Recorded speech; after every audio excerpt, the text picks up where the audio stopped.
तामुलपुराव बीजेपीनि booth आरो face लिडारफोरनि जथुमा। दिनै तामुलपुर मटंगापार फोथाराव बुथ आरो फेस दैदेनगिरिफोरखौ लानानै मोनसे जथुमा जानानै थाङो।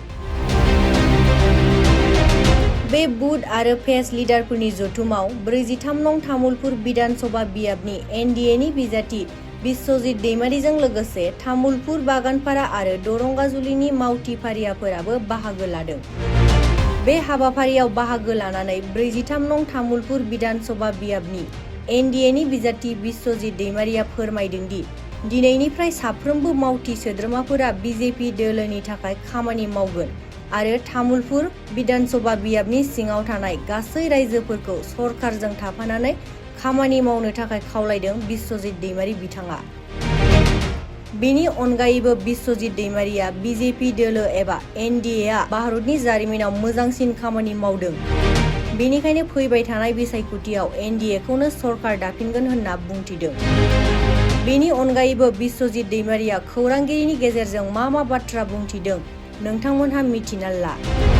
बुथ পৃষ্ঠা প্ৰমুখসকলৰ এটা সভা আছিল ইয়াতে আমাৰ মানে সংগঠনৰ মানে বুথ কমিটি আৰু বুথ কমিটিৰ ভিতৰত মানে পৃষ্ঠা হিচাপে আমাৰ ইনচাৰ্জ থাকে, তাকে পৃষ্ঠা প্ৰমুখ বুলি কয়, যেটো নেকি 60জন ভোটাৰৰ মাজত এজন ইনচাৰ্জ, তেওঁ ভোটাৰেই হয় আৰু তেওঁলোকে সেই 60জনৰ মাজত মানে কাম কৰিব, মানে সেই 60জনটো তেওঁলোকে মানে কি কয় আপোনাৰ কন্ট্ৰোল কৰিব, চাই ল'ব। তো সেইটো আমাৰ নেচাৰেলি প্ৰত্যেকটা ইলেকশ্যনৰ সেইটো হয়।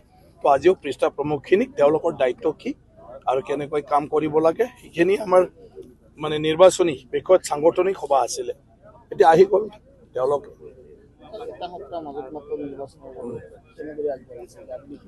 নাই আগটো বাঢ়ি আছে, এইটোতো আপোনালোকে বেছি জানিব, আপোনালোকে তাত যায়। আমাৰ লগতো না UPP আহি না কংগ্ৰেছ আহি না কোনে না সিহঁতৰ দুৱাৰত আমি যাওঁ, গতিকে আপোনালোকে আমাতকৈ বেছি জানে। আমাৰ কথাটো হ'ল আমাৰ কামৰ লগত কথা, কোনে কি কৰিছে কৰা নাই কথা নাই। এনডিএ অলৰেডি মানে তোমাৰ ভাৰতৰ ইতিহাসত আটাইতকৈ সুন্দৰ কাম কৰিছে, আটাইতকৈ ভাল কাম কৰিছে।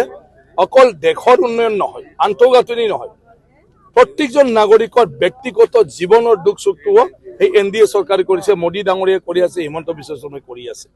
সেইটো আমি কণ্টিনিউ ৰাখিব লাগে। দেশখন আমি পৃথিৱীৰ ভিতৰতে আমিও 1 নম্বৰত যাব লাগিব, যে আমাৰ কোনো দেশবাসীৰ কেতিয়াও দুৰ্দশা যাহাতে নহওক, দুৰ্দশা হ'লেও চৰকাৰে সম্পূৰ্ণভাৱে তেওঁলোকক যাহাতে সহায় কৰিব পাৰে। আজি কোনোবা বাহিৰৰ কাৰোবাৰ ল'ৰা ছোৱালী ঢুকালেও সেইটো এৰোপ্লেনত হ'লেও উঠাই লৈ অনাৰ ব্যৱস্থাটো চৰকাৰে কৰিছে। মৃত্যু দেহ আনালৈকে চৰকাৰী দায়িত্ব লৈছে। এনেকুৱা অভিভাৱক, এনেকুৱা মুখ্যমন্ত্ৰী, এনেকুৱা চৰকাৰ অসমৰ মানুহক লাগে আৰু তাকে তামোলপুৰ ৰাইজেও ৰাখিব কৰিব লাগে আৰু ইয়াৰ লগত আমি জড়িত হয় আমাৰ তামোলপুৰখন উন্নয়ন কৰিব লাগে। গতিকে আমি সেইটোৱে প্ৰচাৰ কৰি আছো, বাকীয়ে কি প্ৰচাৰ কৰি আছে আমি বেলেগৰ কথাটো নাজানো। ডেফিনেটলি তামোলপুৰৰ কাৰণে মুখ্যমন্ত্ৰী ডাঙৰীয়া আগতীয়াকৈ আহি পালে, মানে প্ৰথম চৰকাৰ হোৱাৰ লগে লগে তেখেতে 8টামান এটা আঁচনি ঘোষণা কৰিলে, যিটো তামোলপুৰৰ ৰাইজৰ আটাইতকৈ ডাঙৰ। এতিয়া তেওঁলোকে মানে নিজকে বিজেপি হৈ পেলাই কাম কৰা প্ৰাউড ফিল কৰিছে যে ৰাইজৰ ওচৰত এই পৃষ্ঠা প্ৰমুখে এই কথাটো ক'ব পাৰিব। আৰু ইয়াৰ বাদেও মুখ্যমন্ত্ৰী আটাইতকৈ ডাঙৰ ঘোষণা কৰি গ'ল, অৰুণোদয় তামোলপুৰক বেলেগত কি দিয়ে নিদিয়ে, তামোলপুৰ 10,000 হ'বই, যুৱক যুৱতীসকলৰ 10,000 CM-AAA হ'বই।